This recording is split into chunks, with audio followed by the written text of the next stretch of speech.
నమస్కారం. Bahujan time news కి స్వాగతం. ముందుగా హెడ్లైన్స్ చూద్దాం.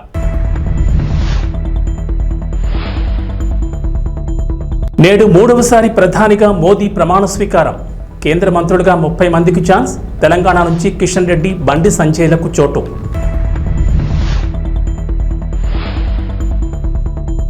కేంద్ర కేబినెట్లో ఏపీ నుంచి రామ్మోహన్ నాయుడు, పెమ్మసాని ధృవీకరించిన టీడీపీ మాజీ ఎంపీ.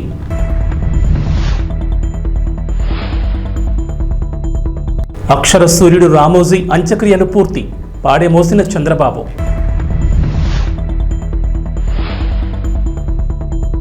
జోరుగా నైరుతి రుతుపవనాలు. తెలంగాణలో 5 రోజుల పాటు వర్షాలు. మోదీ 3.0 ప్రభుత్వం నేడు కొలువు తీరనుంది. ఇవాళ రాత్రి 7 గంటల 15 నిమిషాలకు దేశ ప్రధానిగా మూడోసారి నరేంద్ర మోడీ అనంతరం పలువురు కేంద్ర మంత్రులుగా ప్రమాణ స్వీకారం చేయనున్నారు. అయితే మంత్రులుగా ఎవరెవరు నేడు ప్రమాణం చేయనున్నారనేది ఆసక్తికరంగా మారింది. బీజేపీ వర్గాల సమాచారం మేరకు ఈరోజు 30 మంది నేతలు కేంద్ర మంత్రులుగా ప్రమాణ స్వీకారం చేస్తారు. అయితే ఒకటి కంటే ఎక్కువ పోర్ట్ఫోలియోలను కలిగి ఉండే మంత్రుల సంఖ్య చాలా తక్కువగా ఉండనుందని తెలుస్తోంది. పూర్తిస్థాయి మంత్రి మండలిలో 78 నుంచి 81 మంది మంత్రులు ఉండే అవకాశం ఉందని ఎన్డీటీవీ కథనం పేర్కొంది. నరేంద్ర మోడీ కేబినెట్లో పలువురు మాజీ ముఖ్యమంత్రులు కూడా చేరే అవకాశం ఉందని ఎన్డీటీవీ కథనం పేర్కొంది. ఇక కీలకమైన హోంశాఖ, రక్షణ, ఆర్థిక, విదేశీ వ్యవహారాల శాఖలు బీజేపీ వద్దనే ఉండనున్నాయని విశ్లేషించింది. మౌలిక సదుపాయాలకు సంబంధించి కీలకమైన శాఖలైన ఉక్కు, పౌర విమానయాన, బొగ్గు మంత్రిత్వ శాఖలను కూడా బీజేపీ అట్టిపెట్టుకునే అవకాశాలున్నాయని పేర్కొంది. ప్రధానిగా నేడు ప్రమాణ స్వీకారం చేయనున్న నరేంద్ర మోడీ వరుసగా మూడోసారి ప్రధానిగా బాధ్యతలు చేపట్టిన రెండో వ్యక్తిగా నిలవనున్నారు. మోదీ కంటే ముందు జవహర్లాల్ నెహ్రూ 1952, 1957, 1962లో వరుసగా 3 సార్లు దేశ ప్రధానిగా బాధ్యతలు చేపట్టారు.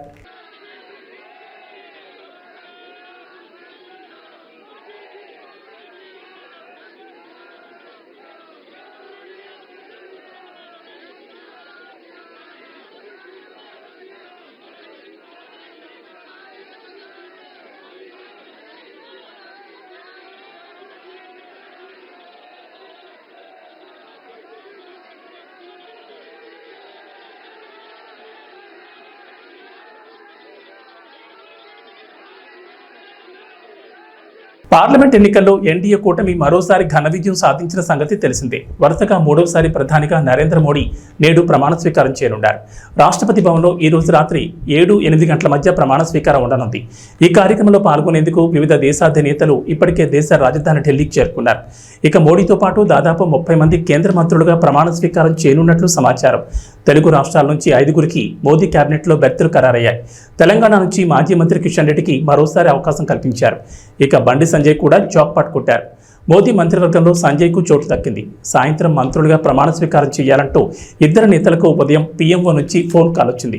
దీంతో కాసేపటి క్రితం ఢిల్లీలోని కిషన్ రెడ్డి నివాసం నుంచి బండి సంజయ్ ఇద్దరు ఒకే కారులో ప్రధాని నివాసానికి బయలుదేరారు. ముందుగా అక్కడ జరిగే తేనేటి విందుకు కిషన్ రెడ్డి, బండి సంజయ్ హాజరై ప్రమాణ స్వీకార కార్యక్రమానికి వెళ్లనున్నారు. అక్షర సూర్యుడు, మీడియా ముఖల్, రామోజీ గ్రూప్ సంస్థల చైర్మన్ రామోజీరావు అంత్యక్రియలు పూర్తయ్యాయి. రామోజీ ఫిల్మ్ సిటీ ఆవరణలోని స్మృతి వనంలో దహన సంస్కారాలు నిర్వహించారు. రామోజీరావు కుమారుడు, ఈనాడు ఎండీ సిహెచ్ కిరణ్ తండ్రి చితికి నిప్పంటించారు. అంతకుముందు ఫిల్మ్ సిటీలోని నివాసం నుంచి ప్రారంభమైన అంతిమయాత్ర రామోజీ గ్రూప్ సంస్థల కార్యాలయాల మీదుగా స్మారక కట్టడానికి చేరుకుంది. అంత్యక్రియలకు టీడీపీ అధినేత చంద్రబాబు హాజరయ్యారు. స్మృతి వనం వద్ద నివాళులర్పించిన అనంతరం రామోజీరావు పాడెమోశారు. రామోజీరావు అంత్యక్రియలను తెలంగాణ ప్రభుత్వం అధికారిక లాంఛనాలతో నిర్వహించింది. గాల్లోకి కాల్పులు జరిపిన పోలీసులు ఆయనకు గౌరవ వందనం సమర్పించారు. రామోజీరావు స్మృతి వనం వద్ద ఆయనకు కడసారి వీడ్కోలు పలికేందుకు సినీ, రాజకీయ ప్రముఖులతో పాటు ఆయన అభిమానులు, ఉద్యోగులు పెద్ద ఎత్తున హాజరయ్యారు. అంత్యక్రియల్లో తెలంగాణ మంత్రులు తుమ్మల నాగేశ్వరరావు, సీతక్క, జూపల్లి కృష్ణారావు, మాజీ మంత్రులు ఎర్రబెల్లి దయాకర్రావు, పోచారం శ్రీనివాసరెడ్డి, మాజీ ఎంపీ నామా నాగేశ్వరరావు, వి హనుమంతరావు, వద్దిరాజు రవిచంద్ర, ఏపీ నుంచి నారా లోకేష్, సుజనా చౌదరి, కాల్వ శ్రీనివాసులు తదితరులు పాల్గొన్నారు.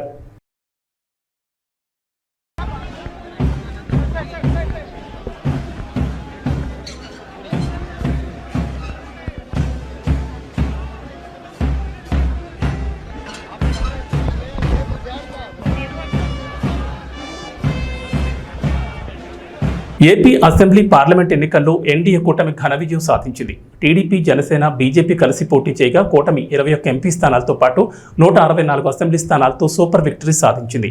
అధికార వైఎస్ఆర్సీపీ ఘోర ఓటమి చవిచూసింది. కేవలం 11 స్థానాలతో అసెంబ్లీలో ప్రతిపక్ష హోదా కూడా కోల్పోయింది. ఈ నేపథ్యంలో వైఎస్ఆర్సీపీ శ్రేణులు తమ సోషల్ మీడియా ఖాతాలో ఎన్నికల్లో విజయం కోసం ఎన్డీఏ కూటమి 20 లక్షల ఈవీఎంలను మార్చింది, అందువల్లే విజయం సాధించిందంటూ ఒక వీడియో వైరల్ అవుతోంది. వీరయ్య అనే వ్యక్తి చేసిన వ్యాఖ్యలు అనేక మంది సోషల్ మీడియాలో షేర్ చేస్తున్నారు. ప్రధానిగా నరేంద్ర మోడీ మూడవసారి నేడు ప్రమాణ స్వీకారం చేయనున్నారు. దీంతో మోడీ కేబినెట్లో ఈసారి ఎవరికి చోటు దక్కుతుందనే ఆసక్తి నెలకొంది.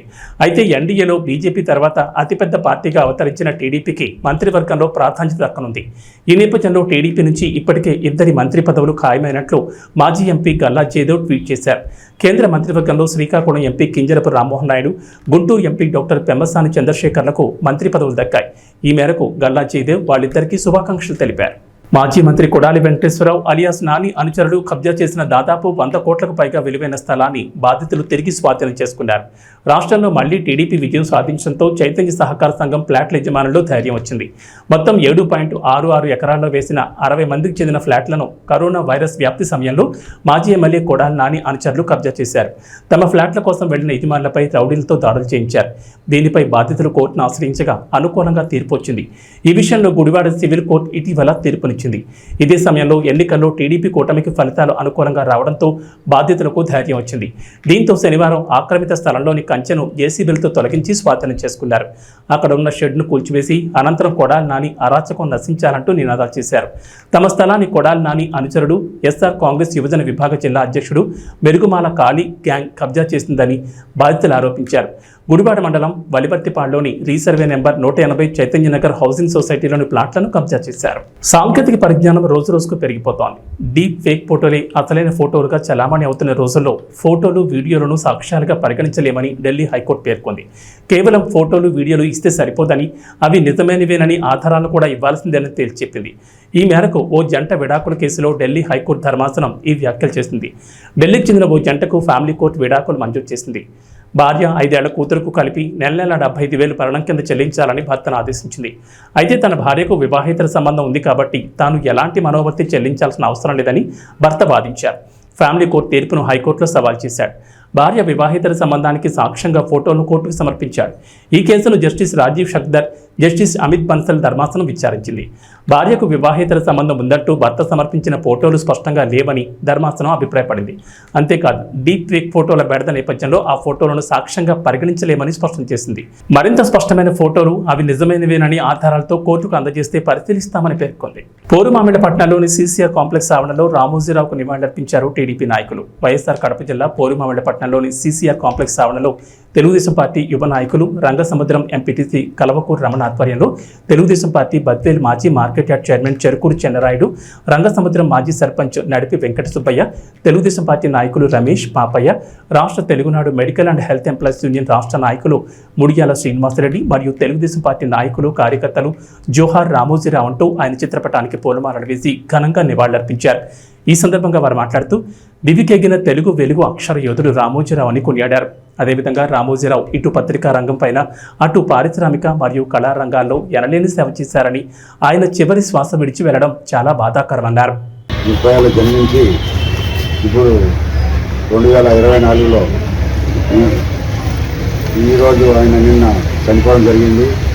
ఆయన అక్కడ ఆయన దగ్గర దరిదాపులో ఎంతమంది ఉన్నా కానీ ఆయన కొంతమందికి, చాలామందికి ఆయన సహాయ సహకారం అందించిండు. ఆయనను సినీ పరిశ్రమలో కానీ, రాజకీయ నాయకులుగా కానీ ఆయనను ఇవాళ కొంతమంది, చాలామంది ఆయన అభిమానులు దేశంలో అందరిలో కలగొట్టి ఆయన్ను చాలా ఉదయాలు పెట్టుకున్నారు. ఆయన కుటుంబానికి, ఆయన స్వర్గంలో ఉన్న ఆయనకు అన్నిటికీ మంచి జరగాలని కోరుకుంటున్నాను.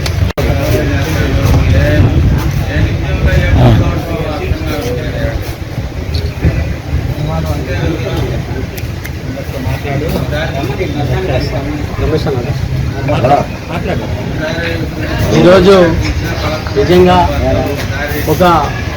మనం ఒక దురదృష్ట దినంగా భావించాలి మన తెలుగు వారందరం కూడా. ఈరోజు తెలుగు భాష మూగపోయిందని చెప్పి ఒక మాటలో చెప్పాలి. అదేవిధంగా ఒక సినిమా ఇండస్ట్రీని చెన్నై నుంచి అదేవిధంగా మన రాష్ట్రానికి తీసుకొచ్చినటువంటి ఏకైక దిగ్గజం మన రామోజీరావు గారిని చెప్పుకోవచ్చు. ఆయన అందరికీ కూడా సుపరిచితుడు, అందరి సౌమ్యుడు, అందరి ఎంతోమంది పేదలను అయితేనేమి, అదేవిధంగా ఎంతోమంది ఆర్టిస్టులను అయితేనేమి దగ్గర తీసి బాగుపరిచినటువంటి ఏకైక దిగ్గజం మన రామోజీరావు గారు అని చెప్పుకోవచ్చు. ఈరోజు ఆయన మరణం నిజంగానే మన ఆంధ్ర రాష్ట్రానికి, అదేవిధంగా మన తెలుగు రాష్ట్రాలకు రెండింటికి కూడా తీరని లోటు అని చెప్పి ఈ సందర్భంగా తెలియజేసుకుంటూ, అదేవిధంగా వారి కుటుంబానికి నా ప్రగాఢ సానుభూతిని తెలియజేసుకుంటూ సెలవు తీసుకుంటున్నాను. జోహార్ రామోజీరావు గారు, జోహార్ రామోజీరావు గారు. ఎంతోమందికి జీవితాన్ని ఇచ్చినటువంటి వ్యక్తి. ఈరోజు సినీ ఇండస్ట్రీ అయితేనేమి, అదేవిధంగా ఎంతోమంది టీవీ ఆర్టిస్టులు అయితేనేమి, ప్రతి ఒక్కరికి కూడా అన్నదానం అనేది చేసినటువంటి గొప్ప వ్యక్తి శ్రీ రామోజీరావు గారు. ఆయన మరణము తీరని లోటు కాబట్టి మనందరం కూడా ఆయన స్మరించుకుంటూ ఈరోజు ఇక్కడ మనం అసురుని వాళ్ళు అర్పించుకోవడం కూడా అది ధర్మము.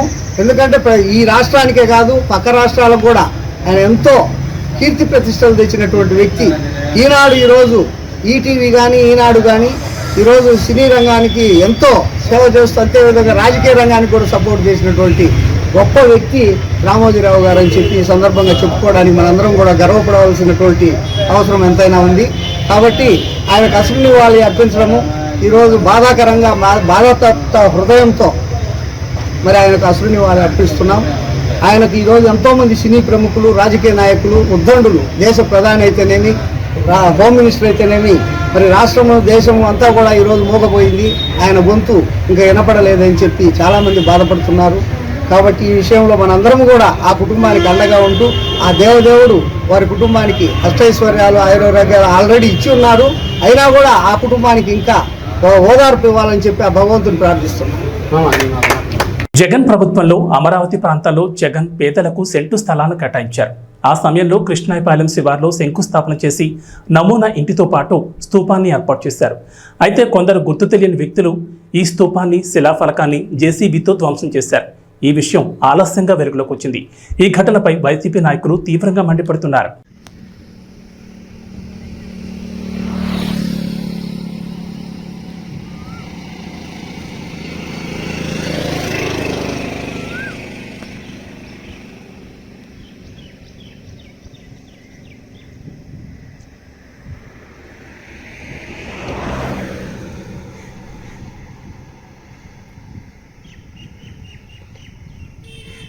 గ్రూప్ 1 ప్రిలిమినరీ పరీక్ష అభ్యర్థులు ఆదిలాబాద్ జిల్లా కేంద్రంలోని పరీక్షా కేంద్రాలకు చేరుకున్నారు. నిమిషం నిబంధన అమలుతో పాటు వర్ష సూచన నేపథ్యంలో గంట ముందుగానే అభ్యర్థులు పరీక్షా కేంద్రానికి చేరుకున్నారు. ఈ మేరకు పోలీస్ సిబ్బంది అభ్యర్థులను క్షుణ్ణంగా పరిశీలించి పరీక్షా కేంద్రాలకు అనుమతించారు. కేంద్రాల వద్ద అభ్యర్థుల కోసం మనీ ఏర్పాటు చేశారు. మరోవైపు పరీక్షా కేంద్రాల వద్ద 144 సెక్షన్ అమల్లో ఉంది.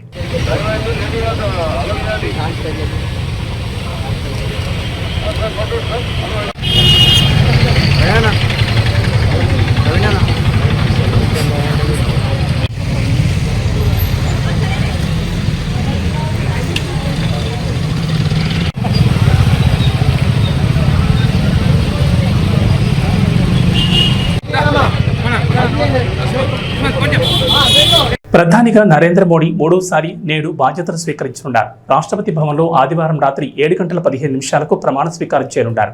ఈ నేపథ్యంలో ఢిల్లీలోని రాజ్ఘాట్లో జాతిపిత మహాత్మా గాంధీకి నివాళులర్పించారు. అంతకుముందు వార్ మెమోరియల్ వద్ద అమరులకు మాజీ ప్రధాని అటల్ బిహారీ వాజ్పేయికి పుష్పాంజలి ఘటించారు. ఆయన వెంట బీజేపీ సీనియర్ నేత, మాజీ రక్షణ శాఖ మంత్రి Rajnath Singh, CDS general Anil Chauhan, army chief Manoj Pande, navy chief admiral Dinesh Tripathi ఉన్నారు. ప్రధాని ప్రమాణ స్వీకారానికి రాష్ట్రపతి భవన్లో ఇప్పటికే ఏర్పాట్లు పూర్తయ్యాయి. ఢిల్లీలో భద్రతను కట్టుదిట్టం చేశారు. 8,000 మంది అతిథులు మోదీ ప్రమాణాన్ని తిలకించనున్నారు.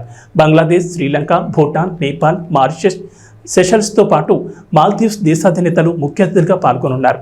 మోడీ కేబినెట్లో 27 నుంచి 30 మంది ఉండే అవకాశం ఉంది.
ఏపీలో వైఎస్ఆర్సీపీ ప్రభుత్వం ఓటమి తర్వాత కూటమి కార్యకర్తలు వైసీపీ కార్యకర్తలపై దాడులు చేస్తున్నారని కొడాలి నాని, పేర్ని నాని విమర్శించారు. కూటమి కార్యకర్తల దాడులపై ఖచ్చితంగా వారిపై పోరాడతామని చెప్పి కొడాలి నాని అన్నారు. ఏపీని హింసాత్మక రాష్ట్రంగా మారుస్తున్నారంటూ కూడా పేర్ని నాని ధ్వజమెత్తారు. మొన్న జరిగినటువంటి అసెంబ్లీ ఎన్నికల అనంతరం లెక్కింపు రోజు నుంచి మొదలుపెట్టి అధికార మదంతో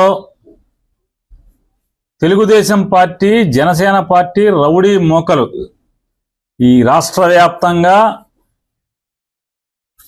రెచ్చిపోయి ధ్వంసాలు చేస్తుంటే, మారణ హోమం చేస్తుంటే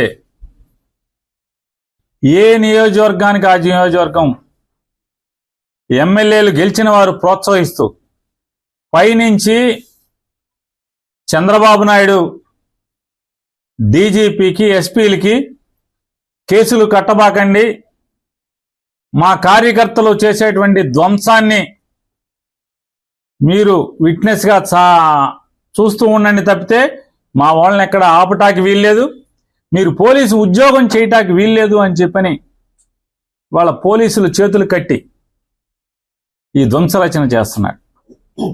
ఈ రాష్ట్రానికి గతంలో బీహార్ ఎట్లా ఉండేదో, లేదా ఒక ఉత్తరప్రదేశ్ ఎట్లా ఉండేదో, ఇవాళ ఆంధ్రప్రదేశ్ రాష్ట్రాన్ని కూడా ఒక హింసా రాష్ట్రంగా, హింసారాజ్యంగా ఆయన తయారు చేస్తున్నటువంటి తండ్రి కొడుకు ఇద్దరు కలిసి చేస్తున్నటువంటి పరిస్థితులు వాళ్ళు ఎంత అంటే పోలీసులు అంటే కాపాడవలసినటువంటి అరాచక శక్తుల్ని, రౌడీ మోకల్ని, రౌడీల్ని అరికట్టాల్సినటువంటి పోలీసులు కనీసం దారుణంగా గ్రామాల్లో, పట్టణాల్లో మర్డర్ కేసు ముద్దాయిలు, రౌడీ షీటర్స్ అందరూ కూడా స్థానిక సిఐల్ని, డిఎస్పీలని ఎరా ఉద్యోగం చేయాలని లేదా, ఉంటావరా నువ్వు ఎక్కడ అని మాట్లాడుతున్నా కూడా కనీసం అన్ని వీడియోలు ఉన్నాయి. ఇవన్నీ హైకోర్టుకి ఇవ్వబోతున్నాం, అన్ని వీడియోలు ఉన్నాయి. స్థానికంగా ఉన్నటువంటి సర్కిల్ ఇన్స్పెక్టర్ని, సబ్ ఇన్స్పెక్టర్ని, డిఎస్పీని, జిల్లాల వివిధ ప్రాంతాల్లో జరిగిన ఇన్సిడెంట్లు, ఎరా ఉద్యోగం చేయరా, విఆర్కి వెళ్తావరా, విఆర్కి పంపిస్తా నిన్ను, అయితే కనీసం పోలీస్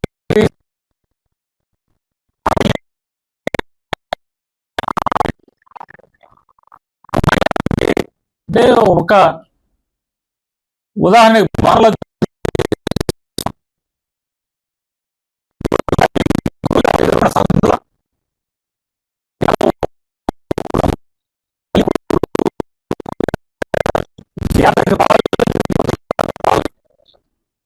కొడుకు లేడు ఇంటి దగ్గర, ఇంకా కౌంటింగ్ పూర్తవలా, గూండాలు ఆ ఇంటి మీద పడి కనీసం ముసలావిడని కూడా, 65 ఏళ్ల పెద్దావిడని కూడా చూడకుండా ఆవిడ్ని కొట్టి ఇల్లంతా ధ్వంసం చేస్తే, ఇంట్లో టీవీలు, సామాన్లు మొత్తం, మంచము, టేబుల్స్, ఫ్రిడ్జ్ అన్ని బద్దలు కొడితే పోలీస్ కేసు లేదు. కేసు ఇస్తే కేసు రిజిస్టర్ చేయరు. కాగితం ఇచ్చినా కూడా పోలీస్ స్టేషన్లో గిరాటు కొట్టే పరిస్థితి.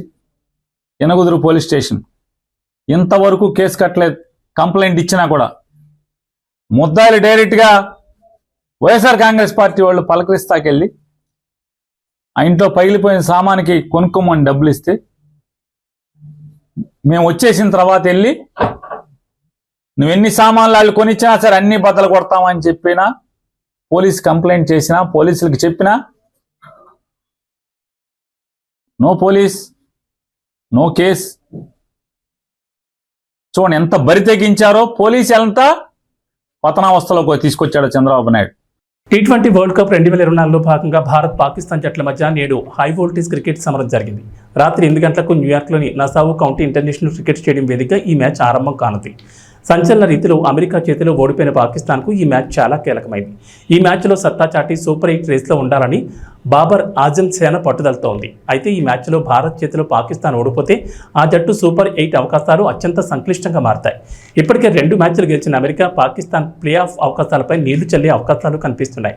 Bharat, Pakistan, America, Ireland, Canada దేశాలు ఉన్న గ్రూప్ ఏ పాయింట్ల పట్టిక గమనిస్తే రెండింటికి 2 మ్యాచ్ల్లోనూ గెలిచిన యుఎస్ఏ పాయింట్ల పట్టికలో అగ్రస్థానంలో ఉంది. అమెరికా నెట్ రన్ రేట్ 0.62గా ఉంది. టీమిండియా ఆడిన ఒక్క మ్యాచ్లో గెలిచి 2 పాయింట్లతో 2వ స్థానంలో ఉంది. అయితే భారత్ ఇప్పటివరకు ఒక్క మ్యాచ్ మాత్రమే ఆడింది. అయినప్పటికీ నెట్ రన్ రేట్ +3.06గా చాలా మెరుగ్గా ఉంది. ఒక విజయం సాధించిన కెనడా 3వ స్థానంలో, 1 పాయింట్ కూడా లేని పాకిస్తాన్, ఐర్లాండ్ వరుసగా 4, 5వ స్థానాల్లో ఉన్నాయి. ఇక వాతావరణ విషయానికి వస్తే తెలంగాణలో నైరుతి రుతుపవనాలు క్రమంగా విస్తరిస్తున్నాయి. రుతుపవనాల ఎఫెక్ట్తో రాష్ట్ర వ్యాప్తంగా విస్తారంగా వర్షాలు కురుస్తాయని హైదరాబాద్ వాతావరణ కేంద్రం అధికారులు తెలిపారు. ప్రస్తుతం రుతుపవనాల మధ్య అరేబియా సముద్రం, కోస్తాంధ్ర, తెలంగాణ, దక్షిణ మహారాష్ట్ర, ఛత్తీస్గఢ్, దక్షిణ ఒడిశాలో విస్తరిస్తున్నాయన్నారు. కొన్ని ఉత్తర గాలులు నిజామాబాద్, విజయనగరం గుండా వెళ్తున్నాయని చెప్పారు. మరో 2 రోజుల్లో నైరుతి రుతుపవనాలు తెలంగాణ అంతటా విస్తరించేందుకు వీలుందని వెల్లడించారు. నైరుతి రుతుపవనాల ఎఫెక్ట్తో రాబోయే 5 రోజుల పాటు తెలంగాణలో వర్షాలు కురుస్తాయన్నారు. అలాగే గాలి వేగం గంటకు 40 నుంచి 50 కిలోమీటర్లుగా ఉంటుందని చెప్పారు. ఉరుములు, మెరుపులతో కూడిన వర్షాలు పడే ఛాన్స్ ఉందన్నారు. నేడు ఉమ్మడి మహబూబ్ నగర్, నల్గొండ, రంగారెడ్డి, మెదక్, ఖమ్మం జిల్లాల్లో భారీ వర్షాలకు ఛాన్స్ ఉందన్నారు. ఈ మేరకు ఆయా జిల్లాలకు ఎల్లో అలర్ట్ జారీ చేశారు. ఇక నిజామాబాద్, కరీంనగర్, ఆదిలాబాద్ జిల్లాలో తేలికపాటి వర్షాలు కురవచ్చని వాతావరణ శాఖ అధికారులు చెప్పారు. ఇవి బులెటిన్ విశేషాలు. నమస్కారం.